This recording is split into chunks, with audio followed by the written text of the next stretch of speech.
ورجعنا لكم من جديد مع مجموعه جي تي اس، ماكينات الحلاقه اللي ابتدت تغزو الاسواق لمحاربه الاسعار. ماكينات منخفضه التكاليف، دي مكنه تحت ال 1000 جنيه، مكنه زيرو. هنعمل ليها انبوكسنج مع بعض. بردك اهم حاجه ميزه فيها جايه ببوكسات جميله تصلح للهدايا. جي تي اس ماركه ان شاء الله هتبقى مميزه، تصلح لكل الاعمار، تصلح للهدايا، تصلح للاستخدامات المهنيه. فهنعمل انبوكس معاها. بس قبل ما نخش على عرض الفيديو، اشكر اولاد سالم لوصولي للمكنه الجميله ديت، وهم بيتعهدوا لكم ان هم يشحنوها لكم داخل محافظات مصر سواء جمله او تجزئه. واستاذ محمد عماد محافظ السويس بيتعهد لكم بردك ان هو يشحنها لكم، متوفره في محافظه السويس، يشحنها لكم اي محافظه باقل تكلفه داخل جمهوريه مصر العربيه. ولا عشان ما نطولش عليكم نخش على عرض الفيديو، يلا بينا.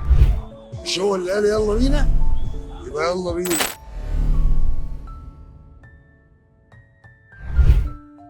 ورجعنا لكم تاني مع انبوكسنج لجي تي اس المكنه الصغيره الزيرو. جي تي اس المكنه الزيرو. المكنه الزيرو دي موديل 1021. اول حاجه هي كده بينزل معاها مجموعه امشاط، دي بالنسبه للاستخدامات الشخصيه. اول حاجه ده كابل الشاحن بتاعها نازل يو اس بي، هنا ما بيشحنش مدخل تايب سي، هو ليه مدخل مخصص. الشاحن زي ما بنبه كل مره 5 فولت. عبوه الزيت دي رغم ان هي حجمها صغير بس في الاستخدامات الشخصيه مره في الشهر تكفي، فدي هتعيش معاك اكتر من سنه ويزيد. فلا تهمل في الزيت ده عشان السلاح معاك ما يتلمش. معاها الامشاط الصغيره دي حلوه بالنسبه لخفيه الدقن درجه واحده، الشعر درجه واحده. الامشاط دي حلوه للاستخدامات الشخصيه. فرشه تنظيف، والكتالوج اللي نازل معاها زي ما انتم شايفين كتالوج طويل عريض، وبرضك المفروض ان هو فيه خانه بتاعه الضمان. فدي بقى اولاد سالم يقولوا لنا هل هم عندهم ضمان ليها ولا لا. انا شايف على بعض المواقع كاتبين ضمان 6 شهور، بس للاسف هي ما فيهاش لغه عربيه، فبرضك مالناش دعوه بالكتالوج ده. وادي كده العبوه. ونشوف مع بعض المكنه الجميله دي. ادي المكنه زي ما انتم شايفينها، مكنه في الزيرو تقضي الغرض. وكمان فيها ميزه حلوه، ما اعرفش بقى دي تحسبوها ميزه ولا ايه. السلاح بتاعها لو لا قدر الله المكنه دي باظت معاك، السلاح بتاعها ينفع على مكنه ويلد تيرر، والعكس سلاح المكنه ويلد تيرر ينفع على المكنه دي. زي ما انتم شايفين جايه بلمبه بس. المكنه نازله متصفره درجه واحده. الخامات بتاعتها بلاستيكيه بس محترمه. الوش ده معدني. المسامير هنا كلها صليبه، فيها علقه لذيذه كده، ما فيهاش اي جديد. بس هي مكنه في الشغل بتاعتها قويه. انا عن نفسي جربت المكنه دي، حتى انت لو اخدت بالكم انا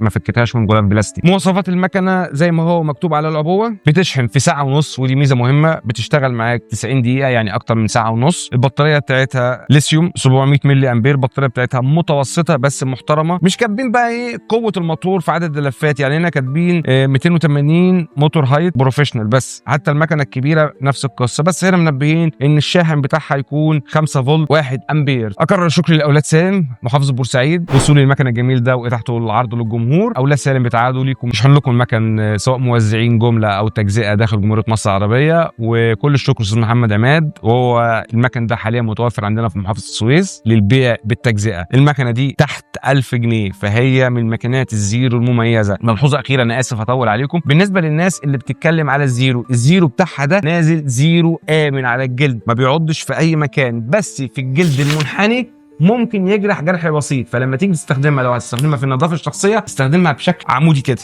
راسي كده اهو كده، ما تستخدمهاش بالشكل الحاد ده، استخدمها كده على خفيف. بس انا شايف ان السلاح بتاعها سلاح امن، مش حاد او قاطع او بيغز زي بتاع ويلد تيرر. فدي ماكينات من الماكينات المنخفضه التكاليف، قويه محترمه في الشغل، تصلح طبعا للاستخدامات الشخصيه، تصلح للتهادي، تصلح للاستخدامات المهنيه. ويا ترى مين وصل معايا لغايه هنا؟ اللي وصل معايا لغايه هنا انتوا احسن ناس. اتمنى اللي ما شرفنيش بالاشتراك ومعدي هنا بالصدفه يشرفني بالاشتراك، واللايك المتين، الطاقه الايجابيه اللي بتسعدنا وبتمدنا ان احنا نستمر معاكم باستمرار. وبالمره على علامه الجرس عشان كل الاشعارات، واقول لكم نلتقي من جديد على خير فيديو جديد. والسلام عليكم ورحمه الله وبركاته.